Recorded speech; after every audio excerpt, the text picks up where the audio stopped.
जय श्री कृष्ण दोस्तों। मैं संदीप बघेल आप सभी का मेरे YouTube channel maths by Sandeep में हार्दिक स्वागत करता हूं। आज हम आपको 2D मेंसुरेशन पर आधारित एक कॉन्सेप्ट बताएंगे। कॉन्सेप्ट आपका समषट्भुज हेक्सागोन पर आधारित है। आज हम इसके बारे में इसके फॉर्मूले क्या क्या होते हैं वो हम आपको बताएंगे। सबसे पहले समझिए समषट्भुज होता क्या है। समषट्भुज 6 समान भुजाओं से घिरी आकृति समषट्भुज कहलाती है। 6 समान भुजाएं मतलब जो 6 भुजाएं उसकी कैसी हो, समान हो। जैसे ये इसकी 6 भुजाएं A B, B C, C D, D E और ई एफ और एक एफ ए, ये 6 समान भुजाएं हैं। और ये 6 समान सभी ए है इसकी लंबाई, इसकी भी ए है, इसकी भी ए लंबाई है, समान भुजाएं हैं। इन भुजाओं से घिरी जो आकृति होती है वो क्या कहलाती है, समषट्भुज कहलाती है। क्या कहलाती है, समषट्भुज, हेक्सागोन।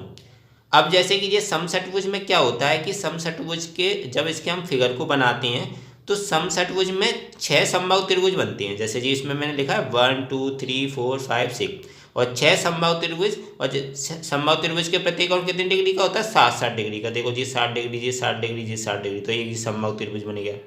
ऐसी जी एक समबाहु त्रिभुज बन गया, ऐसी 3 नंबर वाला। तो कितने बनते हैं इसमें, 6 समबाहु त्रिभुज बनते हैं। समषट्भुज में कितने त्रिभुज बनते हैं, 6 समबाहु त्रिभुज बनते हैं। तो एक तरीके से बोल सकते हैं कि 6 समान भुजाओं वाले समबाहु त्रिभुज को अगर आपस में मिला दिया जाए तो क्या बन जाएगा, वो समषट्भुज बन जाएगा। अब समषट्भुज के बारे में कुछ फॉर्मूले समझेंगे। जैसे कि माना समषट्भुज की भुजा हमने ए मान ली, इसकी भुजा क्या है, ए है। तो इसका विकर्ण क्या होगा, विकर्ण कौन कौन से होते हैं, जैसे ए से लेकर डी तक की लंबाई ए डी हो गया एक विकर्ण, एक विकर्ण हो गया आपका बी ई और एक विकर्ण हो गया आपका सी एफ।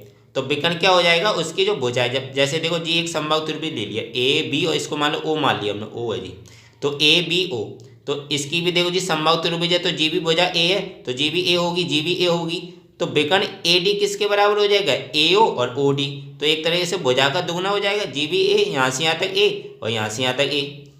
तो इसका जो विकर्ण होता है वो क्या होता है, भुजा का दुगना होता है। समषट्भुज के जो 3 विकर्ण होते हैं वो कितना होता है, भुजा का दुगना। तो ए डी 2a के बराबर हो जाएगा, ऐसी बी ई भी 2a के बराबर और सी एफ भी कितने के बराबर, 2a के बराबर। क्योंकि समषट्भुज का विकर्ण क्या होता है, उसकी भुजा का दुगना होता है। अब समषट्भुज का परिमाप समझेंगे। परिमाप क्या है, जैसे जी वाला यहाँ से यहाँ तक की लंबाई, ए बी की लंबाई, बी सी की लंबाई, सी डी की, डी ई की, ई एफ की और एफ ए की, इन सभी लंबाई को जोड़ लेंगे उसका परिमाप हो जाएगा। तो परिमाप क्या हो जाएगा जी, सभी लंबाई तो बराबर है, ए के बराबर है, तो जी कितना हो जाएगा, 6 टाइम्स ऑफ ए।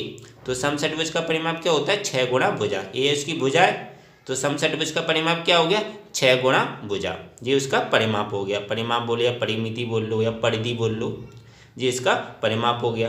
अब समषट्भुज के परिवृत्त की त्रिज्या जी समझना। परिवृत्त जैसे कि जैसे हमने इसके ऊपर ऐसे ये सर्किल बनाया जो इसके शीर्षों को टच करते हुए जाए, परिवृत्त इसके बाहर की तरफ। अब जैसे ये वृत्त बनेगा, सर्किल बनेगा परिवृत्त वाला, तो इसमें क्या होगा, इसका जो त्रिज्या होगी, तो जैसे जैसे हमने ऐसे सर्किल बनाया, इधर सर्किल बनाया, तो इसका जो व्यास क्या होगा, इसके एक तरह से विकर्ण होगा, इसका व्यास तो विकर्ण होगा। और त्रिज्या क्या होती है, व्यास की आधी होती है। तो एक तरीके से बोल सकते हैं समषट्भुज के परिवृत्त की जो त्रिज्या होगी वो समषट्भुज के विकर्ण का कैसा होगी, आधा होगी। समषट्भुज के विकर्ण का कैसे होगी, आधा होगी। जैसे कि मान लो हमने ऐसे ऐसे सर्किल बनाया, ऐसे जी बनाया, जी ऐसे यहाँ से टच करते हुए जाएगा, ऐसे बाहर की तरफ बनेगा इस तरीके से, ऐसे ऐसे जी बनाया, इधर टच करते हुए जाएगा, ये टच करते हुए गया इसके और ये टच करते हुए गया। तो इसकी जो त्रिज्या है, तो त्रिज्या तो यहाँ से यहाँ तक, जी तो व्यास हो गया। तो व्यास क्या होता है, त्रिज्या का दुगना होता है। तो इसकी त्रिज्या कितना हो जाएगी, व्यास का आधा। त्रिज्या क्या होती है, व्यास की आधी होती है। तो व्यास की आधी होगी तो जी इसका ए डी क्या हो, इसके से ए डी इसका विकर्ण हो जाएगा और एक तरीके से परिवर्त का क्या हो जाएगा, परिवर्त का व्यास हो जाएगा। तो समषट्भुज का क्या हो जाएगा, विकर्ण का आधा हो जाएगा। क्या हो जाएगी, उसकी त्रिज्या क्या होगी, समषट्भुज के परिवर्त की त्रिज्या समषट्भुज के विकर्ण का आधा। तो आधा कितना, विकर्ण उसका कितना, 2a, 2a का आधा करेंगे तो a हो जाएगा। तो एक तरीके से हम बोल सकते हैं समषट्भुज के जो परिवर्त की जो त्रिज्या है वो त्रिज्या उसकी भुजा के बराबर होती है। समषट्भुज के परिवर्त की जो त्रिज्या है, जैसे यहाँ से यहाँ तक की त्रिज्या ले ली, वो एक तरह से किसके बराबर होती है, उसकी भुजा के बराबर होती है। अब बात आती है समषट्भुज के अंतर्वृत्त की त्रिज्या। अंतर्वृत्त की मतलब अंदर बनेगा, अंदर इसको टच करते हुए, उनकी भुजाओं को टच करते हुए जाएगा। जब इसकी भुजाओं को टच करते हुए कोई वृत्त बनाएंगे अंतर्वृत्त, तो अंतर्वृत्त की जो त्रिज्या होगी वो जो जी समबाहु त्रिभुज बनना है, जैसे जी एक समबाहु त्रिभुज बनना है, जी वाला समबाहु त्रिभुज, उस समबाहु त्रिभुज की किसके बराबर होगी, ऊंचाई के बराबर होगी। क्योंकि ऐसे अंतर्वृत्त बनेगा, इस तरीके से देखो ऐसे वृत्त बनेगा, ऐसे टच करते हुए जाएगा, सबकी भुजाओं को टच करते हुए जाएगा। ऐसे जी बन अंदर टच करा जी, टच किया और जी टच किया इसको और जी टच किया। जैसे टच करते हो गया तो इसकी जो त्रिज्या होगी, त्रिज्या क्या होगी, अब जैसे यहाँ से यहाँ तक ही तो होगी इसकी त्रिज्या, तो यहाँ से यहाँ तक एक तरह से क्या होगी, इस समबाहु त्रिभुज की ऊंचाई होगी। तो समबाहु त्रिभुज की जो ऊंचाई है वो क्या होगी, समषट्भुज के जो अंतर्वृत्त की त्रिज्या के बराबर होगी। जो समबाहु त्रिभुज की ऊंचाई कितनी होती है, √3/2a, तो वही समषट्भुज के अंतर्वृत्त की त्रिज्या होगी। तो समषट्भुज के अंतर्वृत्त की त्रिज्या कितनी होगी, √3/2a।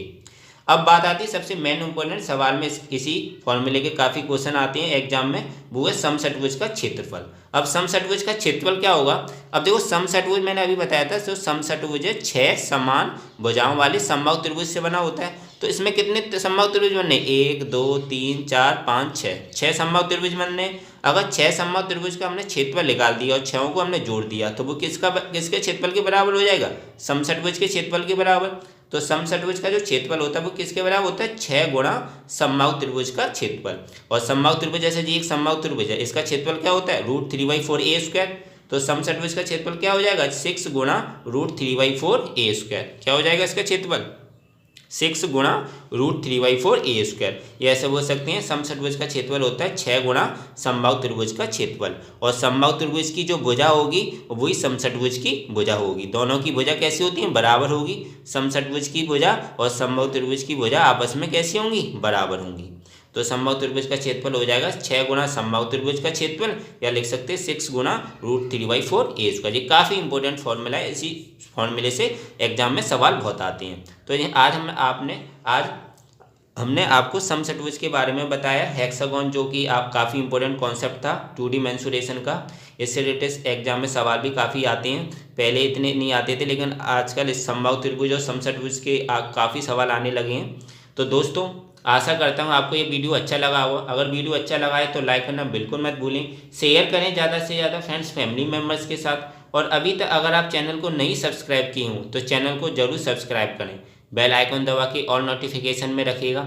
इससे क्या होगा कि जब भी मैं वीडियो डालूंगा आपको उस वीडियो का नोटिफिकेशन मिल जाया करेगा और आप उस वीडियो को देख लिया करेंगे। मिलता हूँ नेक्स्ट वीडियो में दोस्तों, थैंक यू सो मच।